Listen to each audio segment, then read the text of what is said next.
All right. Hi, everybody. This is Melinda B. Powers with your next installment of the Detroit Hustle Podcast. We are here today with somebody I've been trying to get a hold of for so long, and I'm finally glad that we got to get him on the line. Marcus Collins, which is awesome. I mean, I know him from high school back in the day, he used to sing and do all this stuff. Super talented guy, but he's like this extraordinary social media guru, speaker, just all over the world. But I'll let him tell more about himself. Marcus, how are you today? I'm doing so well. Thank you for having me. And I'm glad that we finally made this happen. I'm I really excited to be know. here. Yeah, I've been on you, but we finally were able to coordinate. It took a while, but we're here today now. So I want you to tell me about your roots in the D. Like, what side of town are you from? Neighborhood, school? Just kind of give us a rundown of your background. Yeah, so I am a product of Detroit, proudly born and raised. I grew up on the northeast side of Detroit, so 6 Mile and Monte Vista was my stomping ground. But I went to school at Glightly Educational Center from kindergarten through 8th grade. I did Schultz Elementary for like a hot second, like literally for like 2 or 3 months, and then Mhm. went to Glightly Educational Center from kindergarten through 8th grade, and then I did high school at Cass Technical High School, the only real high school in Detroit, Woo from 9th grade to 12th grade. That's right. That's uh-huh. right.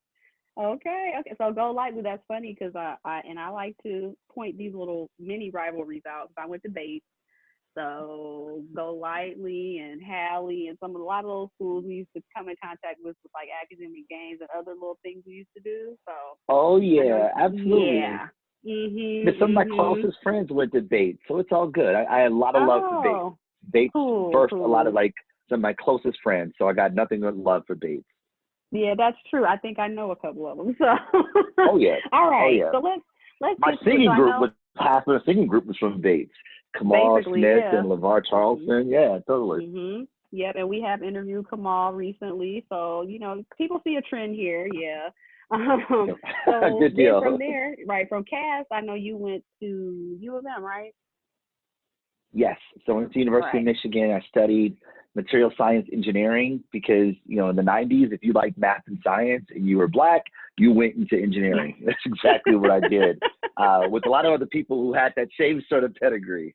Uh-huh. Okay, that's interesting. So now tell us about how you made it from being an engineering major to where you're at right now. So that's kind of it's I see the connection, but it's a bit of a leap. Oh, yeah. Oh, yeah, totally. I think you're being very sweet by calling it a bit of a leap. It's a massive leap. Uh, so I go into engineering and, I didn't do it like with any reservation. I was pretty excited about it. Mhm. Particularly, I was studying material science engineering because I thought that polymers were really interesting. At that time, I'd say polymers were cool. I later refer to it quite differently now. But I Mhm. went in my first year of school, and U of M kicked my butt, like for real. Like Mhm. it was not a game. I was not as prepared for University of Michigan as I thought I was. Hmm. And I remember going back to my parents saying that, I'm not sure if I want to do engineering because, you know, uh, calculus, both Calc 1 and 2 were tough. I was a chem bio major at Cass, and then to Mhm. go to U of M and intro to chemistry, which we call Chem 130, it Mhm. punched me in the face. I was starting to really question whether I had a future in math and science or engineering. And my mother, who's an academic, is like, well, wait till you take classes in your major. You take classes in material science, you'll love it, it'll be great. So then I went back to do my sophomore year after that summer, and I was like, yo, this is not the it. And I Oh. ended up taking classes at the School of Music because I was a musician before I came to Mhm. school. So I was like, well, let me offset my failing GPA with some music theory courses. And I completely fell in love with Major Seven. I was like, this is what I want Hmm. to do. I want to be a songwriter. What had always been sort of a hobby or an extracurricular activity Mhm. as a kid or as an adolescent, I felt like this is the career I want to make for myself. Mhm. So I went home after the summer of my sophomore year, said, Mom and Dad, I know what I want to do for a living. I want to be a songwriter. My parents was like, nigga, please. No, you don't. That is not a thing.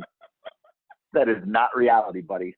Um, Wow. and Rude so awakening, we fought huh? it out. Oh, yeah. Oh, yeah. We fought it out, and I lost that battle. So I went back to school again after the summer. I finished my degree in engineering, but I spent all of my time when I wasn't in class, sometimes when I was in class, truthfully, I was writing music. Right? I took a lot of music theory courses, took a lot of composition courses. I took a lot of sound engineering courses. I spent all my time where I wasn't socializing, I put in air quotes. I spent all my free time at the recording studio at the university, and I was really starting to cut my teeth as a producer. And we graduated right after 9/11, so the market was awful, just completely awful. So I decided to go into the music industry after I graduated. I did an internship in Universal Music Group that wasn't great. I didn't love it. It made me realize what I didn't want to do in the music industry. So then I came back to Ann Arbor and ran a recording studio for one of my professors from the School of Music. And so he had a Studio A, I ran Studio B. And what I would do is after the paid sessions were done, I would call up my friends who live in Detroit to come up and let's record music. And I'm like, Kamal would come up, LeVar would come up, like all my people would come up, and we cut records, right? Even, I worked really closely with another Michigan alum, Stephen Sneed, Chad Hughes. Like we were developing a collective and a sound out of that. And, what I decided is that like, I really want to do this. I really want to pursue this, but I didn't want to do any of the business side because I had been like pitching. I've been going in New York and trying to like get in front of A&Rs and nothing was really happening. So I tapped another ex-engineer, guy by the name of Mike Muse, and I convinced him to start a company with me that we called Muse Recordings. And he would do all the business side and I would do all the music development.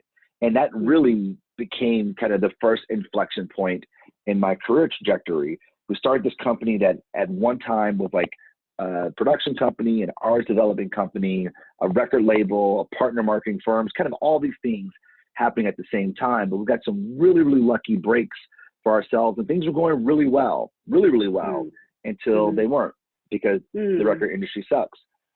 So I went back to school to get my MBA to kind of figure out this disruption that was happening in music, which we now refer to as digital. And from there, I made my way out west to work at Apple doing partner marketing at iTunes. And around that time, I ended up meeting a gentleman by the name of Matthew Knowles, who has a daughter named Beyonce Knowles. Yeah, and Matthew, she sings a few songs. And Matthew, who I met through other people, we got connected serendipitously, I might add. Matthew goes, wait a minute, let me get this straight. You were an engineer, you started a music company, you have your MBA, you work at iTunes, and you're Black. It's like, Sam, you are a unicorn. Who are you? Yeah. Like, I'm Marcus, and I'm real. And he's like, you should run digital strategy for Beyonce and my company. And I was like, absolutely, I should do that. So I found myself still in music, but operating in this new space, this new affinity that I developed for marketing, right? This new love for marketing. So I'm running digital strategy for Beyonce. This is like 2009. So this is the I Am Sasha Fierce days, right? Yes, so I remember. Single Ladies has blown up at this point. So Single Ladies has blown up at this point. And what I really appreciate about that time was not just my proximity to her, because I worked really closely with her and her direct manager, one by the name of Leanne Callahan, and Liz Pecor, who was the general manager of the organization. Not only did I work really closely with those people, but I got a chance to kind of see her elevate to become from Beyonce to Queen Bee. Right. It was a really fascinating time.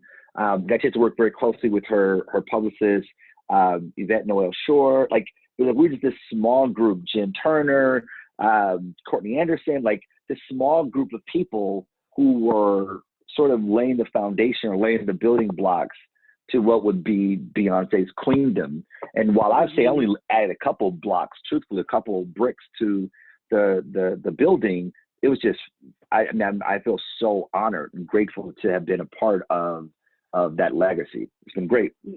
Yeah. So I found myself in the world of music and marketing and digital, which is great. But then I realized that the music industry was limited by its understanding of the digital space. And truthfully, advertising agencies were doing a better job of breaking artists and putting music in the world than labels were. So I decided to go into advertising. I went to a place called Big Fuel, the pure play social media agency. And it sort of became like boot camp for social for me. Like I really understood the foundations to how social works as a marketing vector or vehicle, and how a marketer might be able to take advantage of these tools and produce, distribute, and propagate content.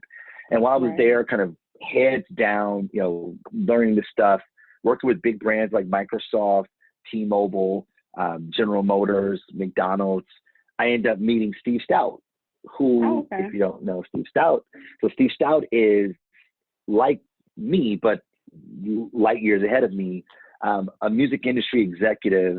He used to be the road manager for Kid and Play, used to manage Mary J. Blige, the Trackmasters, and Nas. He used to run urban music at Sony Music. And then he went over to RCA rather. Then he went over to Interscope and was the president at Interscope right under Jimmy Iovine. And this is long time, extremely successful record executive who decided to go into advertising and start an agency with his silent partners, Jay-Z and Jimmy Iovine. And I meet Stout, and Stout invites me to come over to Translation and build the social engagement practice, like to build a social practice the agency did not have prior to me. And it was just a chance of a lifetime, the opportunity of a lifetime.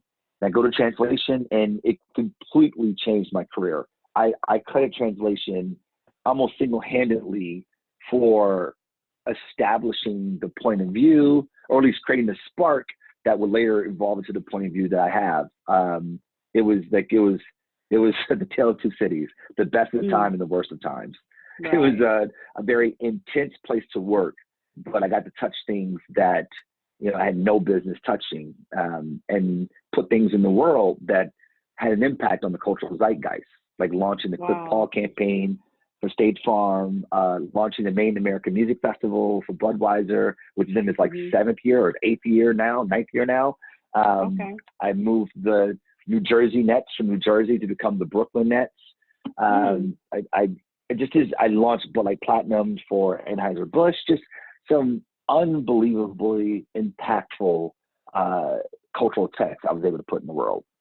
Wow. Now, I didn't know all of that. I mean, I knew about the Beyonce stuff, but I had no idea about this side of it. This is amazing. So yeah, this was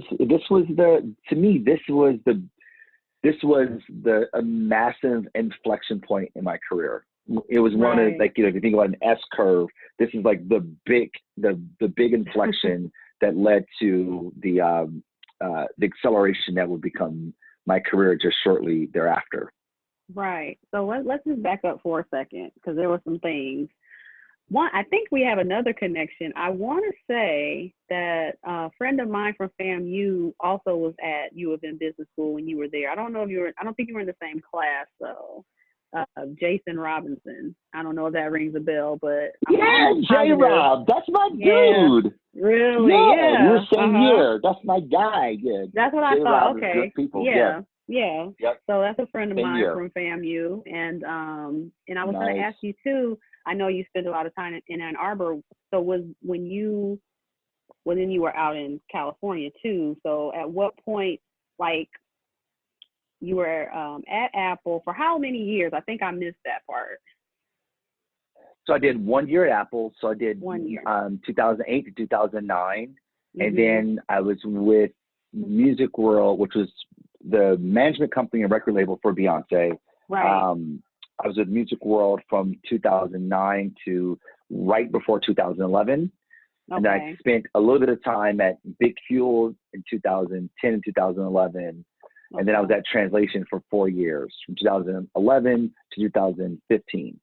Was all that stuff on the East Coast though?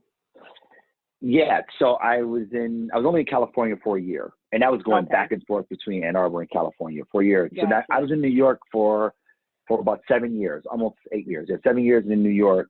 And then my wife and I had our eldest daughter, Georgia, in 2014, and it's completely changed the game for us.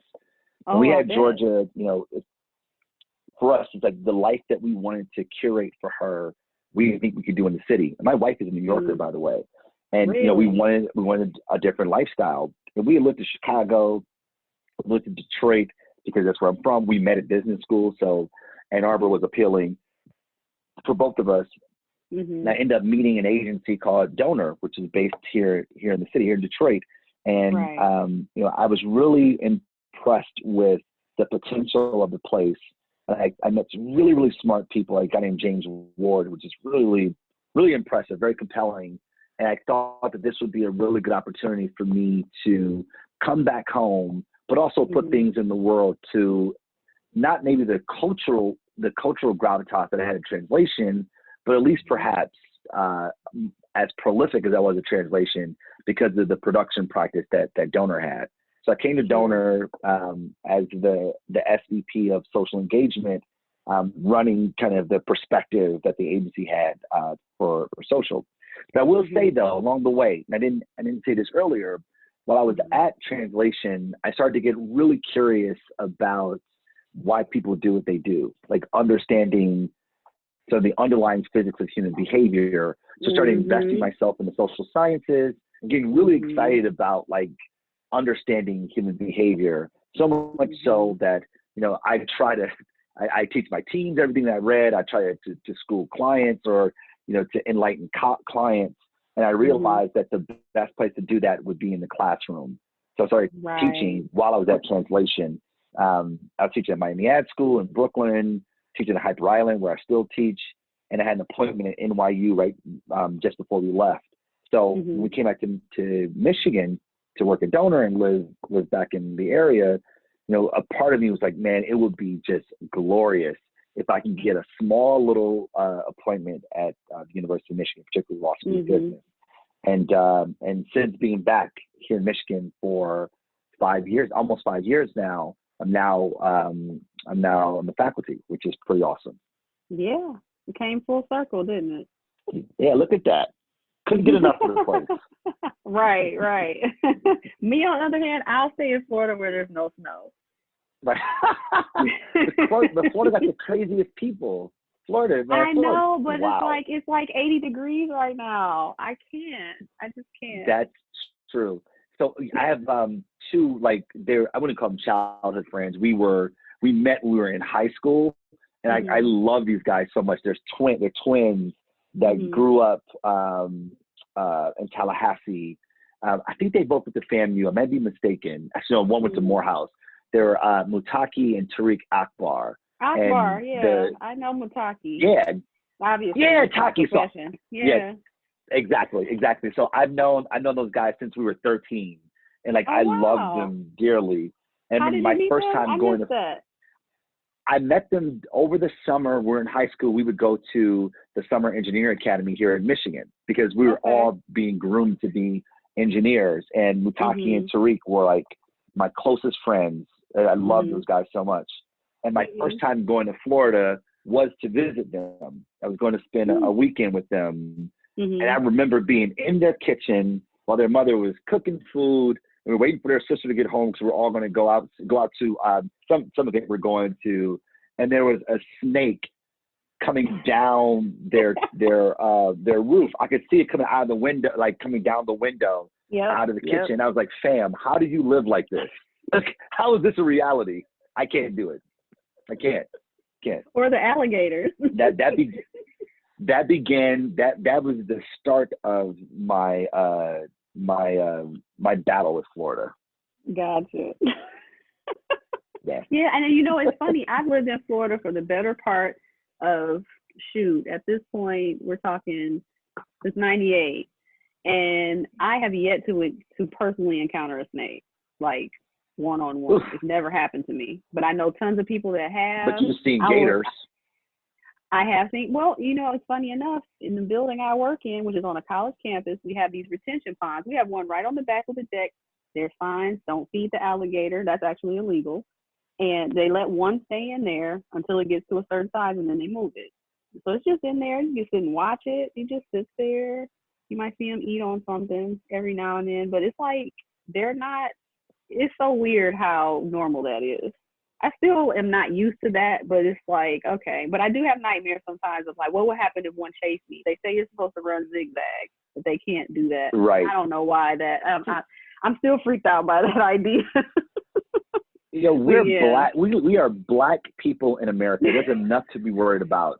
Then you worry about wildlife trying to kill us. I can't do it. I just can't. I'll take my winners. I think the safety and security of a winner over a snake or an alligator. I just can't do it. And that's fair. I will give you that. It's totally reasonable and logical. So I wanted to ask you too, just quickly, just to delve a little bit more. So you went through this journey, and but was there a certain moment? I know you had a moment where you said engineering's not for me, but was there a moment as you were trying to find your way where you just knew you were on the right path and you just had to keep trekking no matter how it looked, no matter what was going on around you, and how you may not have been able to piece it together in the moment, that kind of gave you that confidence to keep going? And I mean, and look where you are now. Do you remember that moment at all? I'll be very honest. There's never been a moment in my life where I didn't know what I wanted to do. Okay. And I suppose that's like a gift and a curse. Because once I have my mind set on what I want to do, it's like myopic. Like it's like blinders. I see nothing but that. And I completely invest myself into it. And I continue to invest with the optimism that it's going to work out. And when I feel, if I've ever felt shaky, or it's kind of weird, if I ever woke up and felt like, I don't think this is it, like I could cut bait almost immediately. You know, like there was a point in my life, you know, like if you asked me 15 years ago what I'd be doing when I'm 70, I'd be writing songs. Like that's it. That's all I knew. That's all I could see myself doing in life, was being a songwriter, putting music in the world. I haven't written songs in a very, very long time. And I wouldn't say that I don't miss it, but I don't think about it. Like I don't have like this nostalgia, like, man, I wish I could write something. Like I feel like when I was ready to be done as a writer, then I put the pen down, and the proverbial pen down, and say, okay, this is it. That was cool. I enjoyed that. I'm grateful for that point, that time in my life. Now I'll go back and listen to the records and feel nostalgic and what have you, but I know that's not a part of my trajectory, my journey. You know, and I guess there were inflection points there. Engineering was a big one. My heart wasn't really in engineering. Even when I found myself deciding I'm going to go to business school, I mean, you know, truthfully, just in full candor, you know, there was a point there where, you know, the record label wasn't doing very well at all. And I was doing everything I can, not just to put things in the world so that we have opportunity, but just sort of pay the bills too. You know, there's one time, like I was substitute teaching, which is basically in Romulus, was basically just sitting in the class and kind of babysitting kids, just so I can, you know, just so I could pay the rent. You know what I mean? Truthfully, you know, I get a 5 in the morning call saying, hey, do you want a substitute? And I say, yeah, I'm available. And I get dressed, you know, take a shower, get dressed, and I drive out to Romulus. I was living in Detroit at the time. I drive out to Romulus, and I, you know, babysit for, you know, till about, you know, 2:45 in the afternoon. I come home, take a nap, then I go to the studio, try to record a little bit, and then we probably have a performance that night. We were gigging like 5 times a week at that point. So I go perform that night and get home at like 2:30 in the morning, and then get that call at 5 a.m. again. Like that was like my life. I was like, yo, I just can't, this isn't sustainable. And, you know, I've always wanted a family and whatnot. And I was like, who would ever marry this? Like, this is just not, that this isn't a thing, you know? And for me, at that time, I knew I wanted to be in music still, but I was ready to concede that perhaps my existence in music wasn't going to be as a songwriter, but rather helping songwriters get their songs heard. And I was happy with that. I was like, bet, that's what I'm going to do. I mean, if my songs aren't good enough, let's say in air quotes, weren't good enough to be the songs that everyone sings aloud and together, then perhaps I can be the vehicle or the vector to help someone else's songs be the ones that are saying aloud and in tune and together. And by the time I made that decision, I was completely dialed in. Like I'd committed to it. Sure. Okay.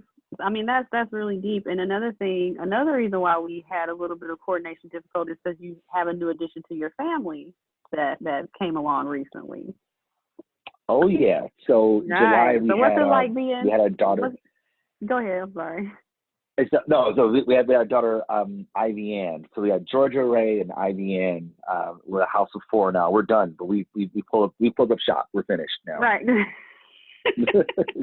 So what's it like being a dad of two?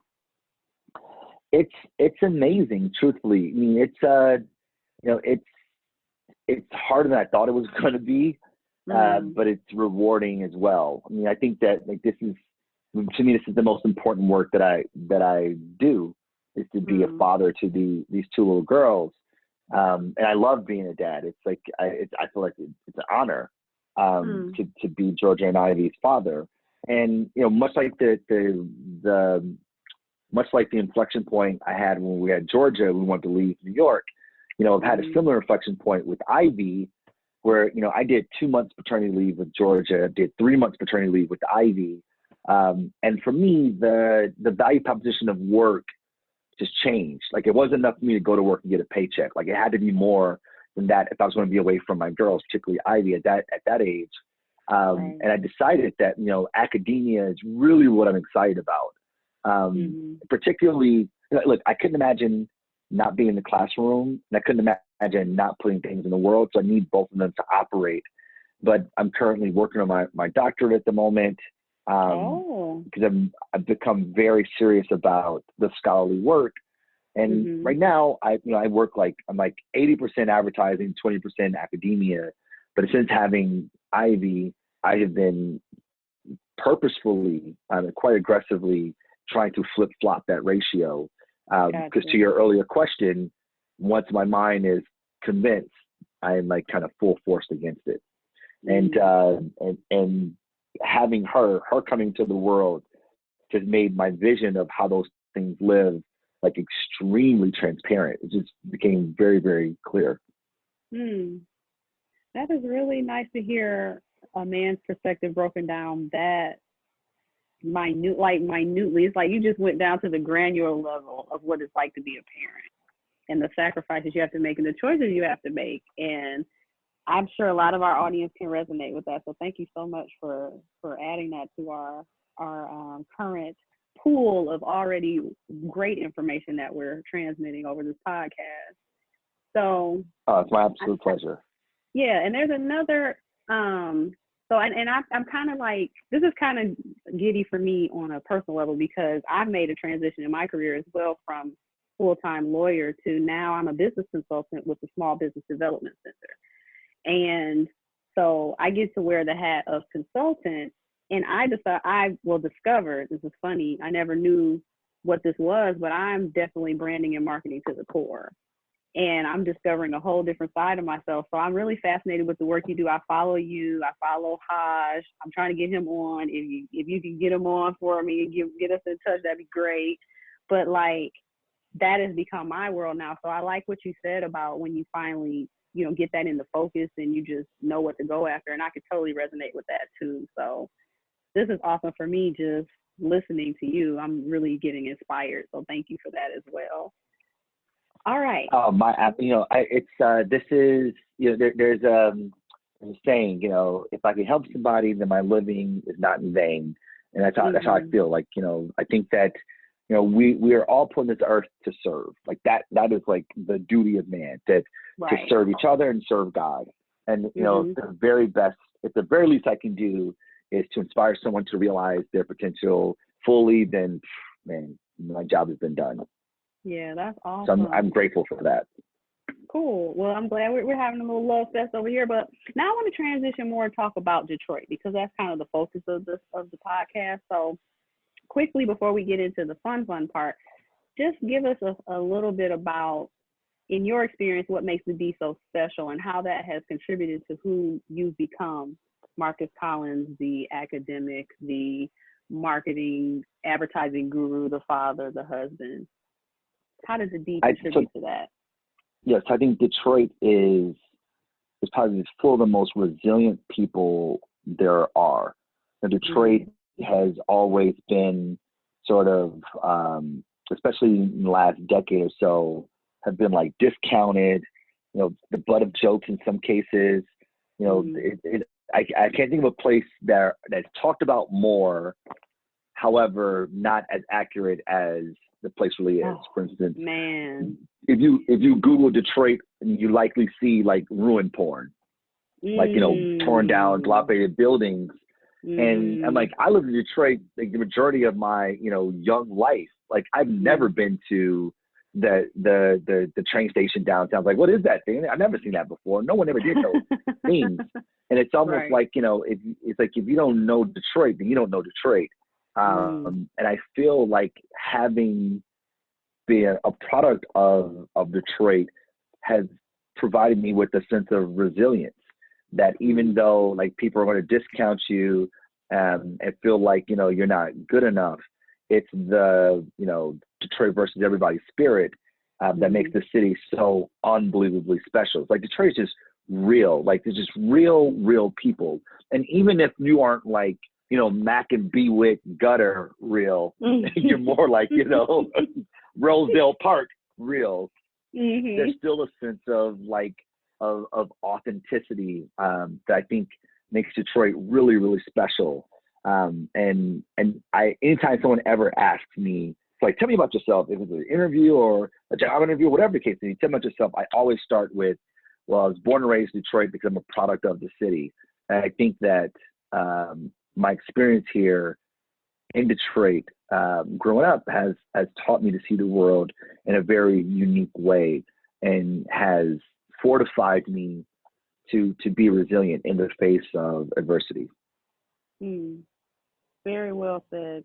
Very well said. I agree with that 100%. Hence the title, the Detroit Hustle Podcast, it speaks to that completely.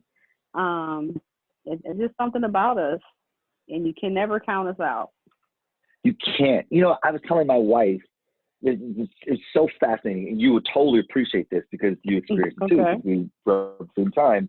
You know, I told her, I was like, babe, you know, when we were in high school, we'd go to a party, like a club, right, like Legends or something like that, and like people will be shooting in the club, like people, like there'll be shots rang outside the club or in the club, like that would happen. And she's like, oh my God, what would you do? It's like everybody would drop to the floor, the music would stop, then the music would come back on, and you start dancing again. Right. And she's like, what are you talking about?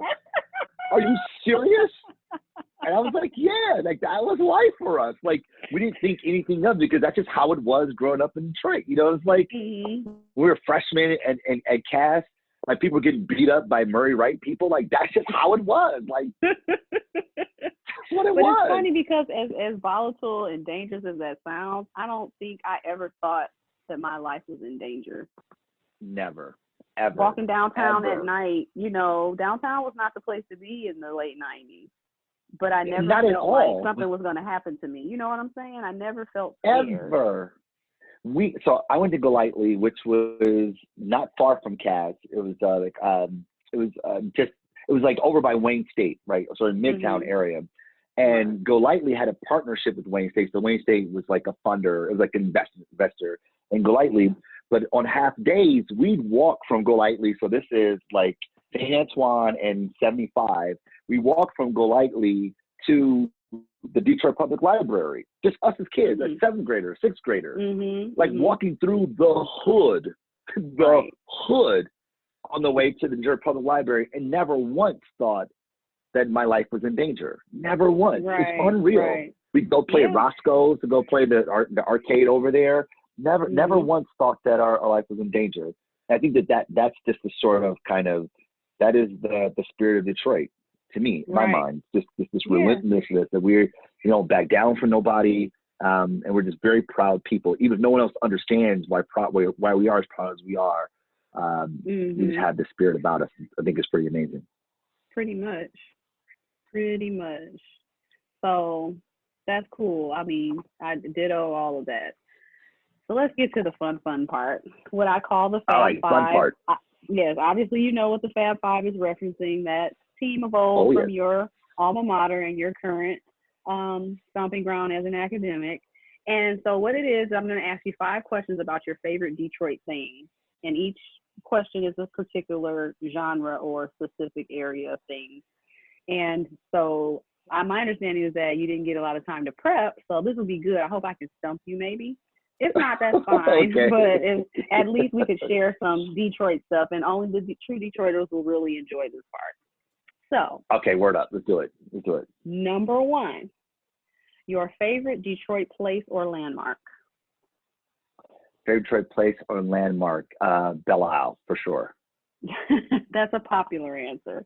Care to share Oh, yeah, why gotta or be. any stories? I just think about like Belle Isle seemed to be the place when we were in high school that like everything happened. So like if there was a senior swing out, it was at Belle Isle. If people were skipping school, it was at Belle Isle.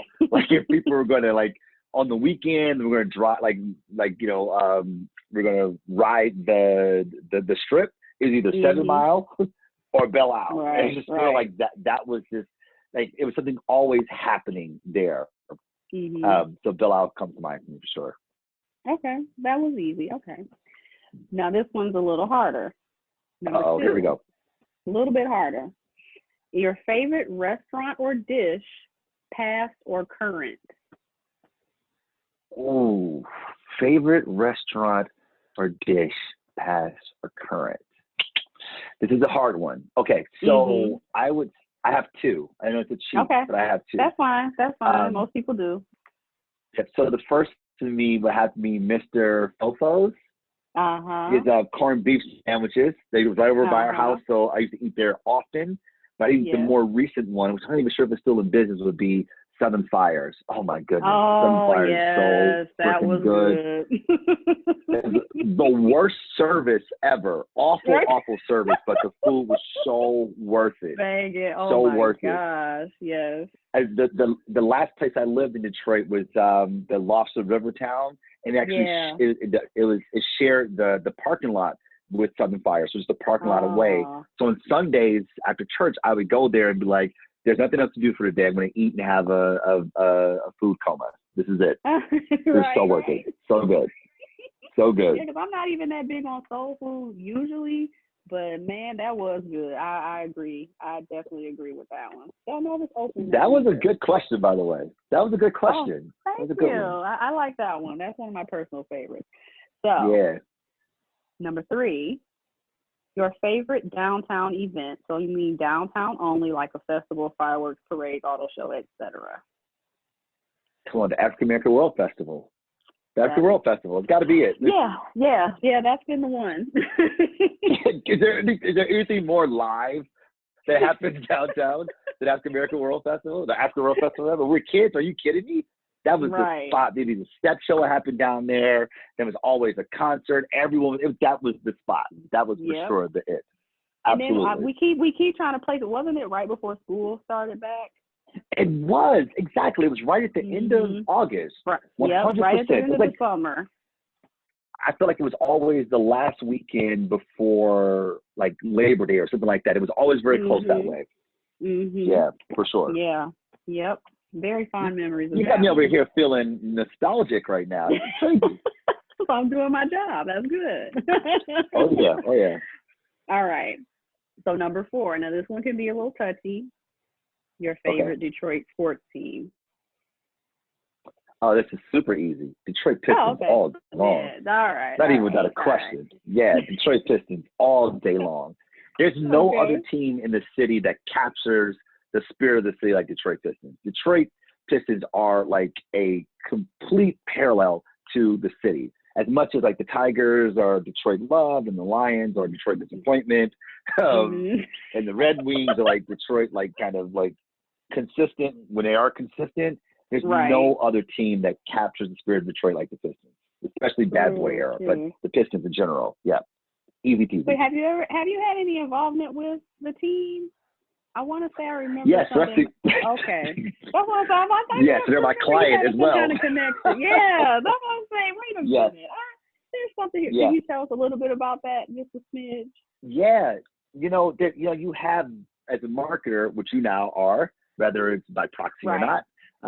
Like there's certain brands that you like love and like you always would want to have worked on, and the Pistons have always been that for me because the Pistons have always been like a badge of identity of being a Detroiter.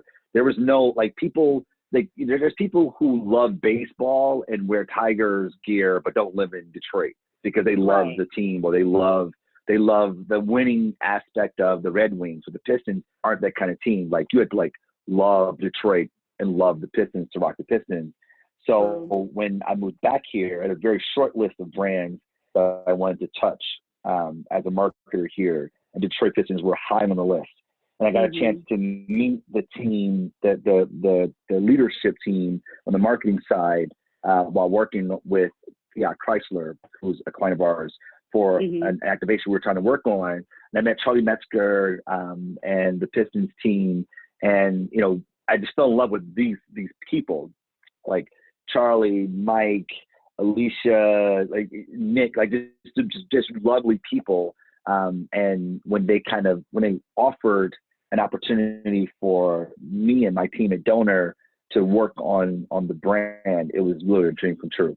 So I feel like whatever I do, I'll always be not just repping the Pistons, but hopefully, inshallah, working with the Pistons. So yeah, they're a client of ours. We launched their summer activation, the D with 3 E's campaign this past summer. Yeah. Yeah, I caught that. Awesome. See there? Yeah.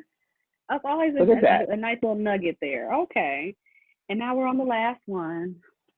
Here we go. And it'll be all over. Okay, so number 5, your favorite Detroit memory. And what I mean by that is a memory that you have that is so Detroit, you could not classify it as anything but. Oh, favorite Detroit memory. Detroit. Oh, wow, you are really stumping me here. Okay. Favorite Detroit memory. Man, I should have had something to prep for this one. Favorite Detroit memory. Oh, I got it.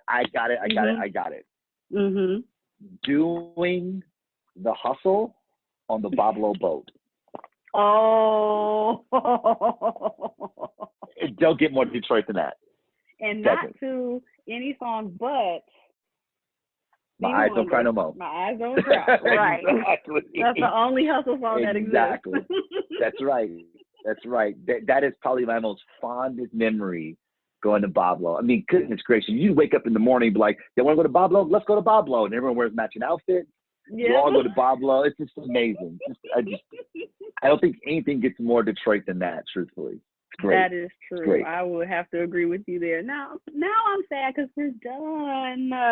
But thank you so much. This was so much fun. I'm so glad we finally got a chance to connect, and you're going to get to share this with our wider audience. I am just super psyched, and I wish you all the best with what's your degree? You know, your doctor is going to be in? Yeah, so I'm it's in the world of marketing and consumer culture. So I'm studying the mechanisms of social contagion within the hip hop cultural consumption. So it's how do brands propagate within people who identify with the hip hop cultural identity. It's cool. Gotcha. It's really cool. I'm excited about it. That is really cool. Cool. So we look forward to hearing more about that, seeing more about you everywhere, and just the best of everything to you and your family. And thank you so much. I'm so grateful for having me. Thank you. And I will get you connected with Hodge. We'll make that happen for sure. Oh, please do. Oh, see, there you go. Now he's on the hook. He can't get away now. Nope. Well, guys, it's done. thank It's you recorded. So much. It's happening. It's done. So thank you so much, guys, for tuning in to this installment of the Detroit Hustle Podcast. I'm Melinda B. Powers. Bye.